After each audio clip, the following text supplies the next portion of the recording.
मास महात्म 10वां अध्याय। देव कहते हैं, फिर व्याध सहित शंख मुनि ने विस्मित होकर पूछा, तुम कौन हो? तुम्हें यह दिशा कैसे प्राप्त हुई? इस सर्प ने कहा, पूर्व जन्म में मैं प्रयाग का ब्राह्मण था। मेरे पिता का नाम कुशीद मुनि, मेरा नाम रोचन था। मैं धनाढ्य, अनेक पुत्रों का पिता, सदैव अभिमान से दूषित था। बैठे बैठे बहुत बकवाद किया करता था। बैठना, सोना, नींद लेना, मैथुन करना, जुआ खेलना, लोगों की बातें करना, सूद लेना, यही मेरे व्यापार थे। मैं लोक निंदा से डरकर नाम मात्र के शुभ कर्म करता था।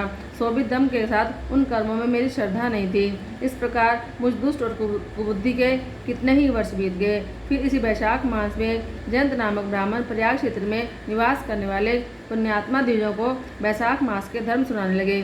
स्त्री, पुरुष, क्षत्रिय, वैश्य, शूद्र, सहस्त्रों श्रोता प्रातःकाल स्नान करके अविनाशी भगवान विष्णु की पूजा के बाद प्रतिदिन जन्म की कही हुई कथा सुनते थे।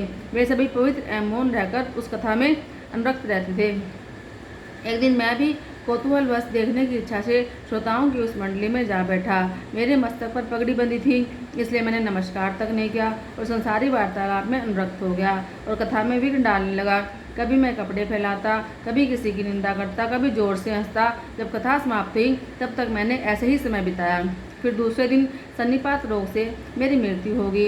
मैं तपाए हुए शीशे के जल से भरे हुए हलाल नरक में डाल दिया गया और 14 मनवंतरों तक वहाँ यातना भोगता रहा। उसके बाद 84 लाख योनियों में जन्म लेता और मरता हुआ मैं इस समय क्रूर सर्प होकर विष के खोखल में निवास करता था।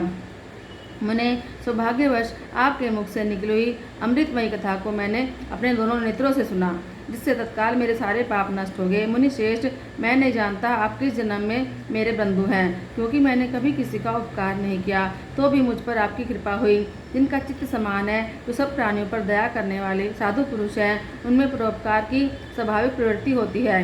उनकी कभी किसी के प्रति विपरीत बुद्धि नहीं होती। आज आप मुझ पर कृपा कीजिए, जिससे मेरी बुद्धि धर्म में लगे। देवादिदेव भगवान विष्णु की मुझे कभी स्मृति न हो। साधु चरित्र वाले महापुरुषों का सदा ही संग प्राप्त हो। जो लोग मद से अंधे हो रहे हैं, उनके लिए एकमात्र दृढ़ता ही उत्तम अनजान है। उस प्रकार नाना भांति के स्तुति करके रोचन ने बार बार शंख को प्रणाम किया। हाथ जोड़कर चुपचाप उनके आगे खड़ा हो गया। तब शंख ने कहा, ब्राह्मण, तुमने वैशाख मास और भगवान विष्णु का महात्म्य सुना है। उससे इसी क्षण तुम्हारा सारा बंधन नष्ट हो गया।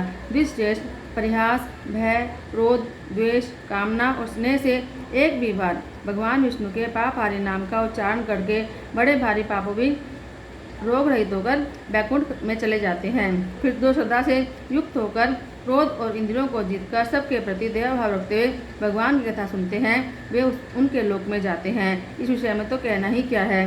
कितने ही मनुष्य केवल भक्ति के बल से एकमात्र भगवान की कथा वार्ता में तत्पर हो, अन्य सब धर्मों का त्याग कर देने पर भी भगवान विष्णु के परम पद को पा जाते हैं। भक्ति से अथवा द्वेष आदि से जो कोई भगवान की भक्ति करते हैं, वे भी पाप हारनी, प्राण हारनी पूतना की भांति परम पद को प्राप्त होते हैं। सदा महात्मा पुरुषों का संग और उन्हीं के विषय में वार्तालाप करना चाहिए। रचना स्थिर होने पर भी, जिनमें प्रत्येक श्लोक में भगवान के श्रेष्ठ सूचक नाम है, वही वाणी जन समुदाय की पाप राशि का नाश करने वाली होती है, क्योंकि साधु पुरुष उसी को सुनते, गाते और कहते हैं। जो भगवान किसी से कष्ट साध्य सेवा नहीं चाहते, आसन आदि विशेष उपकरणों की इच्छा नहीं रखते, सुंदर रूप और जवानी नहीं चाहते, अपितु एक बार भी स्मरण कर लेने पर अपना परम प्रकाश में वैकुंठ धाम तक दिरालते हैं, उन दयालु भगवान को छोड़कर मनुष्य किसकी शरण में जाए। उन्हीं रोग शोक से रहित चित्त द्वारा चिंतन करने योग्य अव्यक्त दया निधान भक्त वत्सल भगवान नारायण की शरण में जाओ। महामते, वैशाख मास में कहे हुए इन सब धर्मों का पालन करो, उससे प्रसन्न होकर भगवान जगन्नाथ तुम्हारा कल्याण करेंगे। ऐसा कहकर शंख मुनि व्याध की ओर देखकर चुप हो गए। तब उस दिव्य पुरुष ने पुनः कहा, मुने, मैं धन्य हूँ, आप जैसे दयालु महात्मा ने मुझ पर कृपा की है। मेरी कुत्सित योनि दूर होगी, अब मैं परम गति को प्राप्त हुआ हूँ। यह मेरे लिए सौभाग्य की बात है। ऐसा बोलकर दिव्य पुरुष ने शंख मुनि की परिक्रमा की। उनकी आज्ञा लेकर वह दिव्य लोक को चला गया। फिर संध्या हो गई। व्याध ने शंख को अपनी सेवा से संतुष्ट किया और उन्होंने सायंकाल की संध्या करने के बाद रात्रि व्यतीत करी। भगवान के लीला अवतारों की कथा के द्वारा रात व्यतीत करके शंख मुनि ब्रह्म मुहूर्त में उठे। दोनों पैर धोकर मौन भाव से तारक ब्रह्म का ध्यान करने लगे। फिर शौचादि क्रिया से निवृत्त होकर वैशाख मास में सूर्योदय से पहले स्नान किया और संध्या तर्पण आदि सब कर्म समाप्त करके उन्होंने हर्षयुक्त हृदय से व्याध को बुलाकर उसे राम इस 2 अक्षर वाले नाम का उपदेश दिया, जो वेद से भी अधिक शुभकारक है। उपदेश देकर इस प्रकार कहा, भगवान विष्णु का एक एक नाम भी संपूर्ण वेदों से अधिक महत्वशाली माना गया है।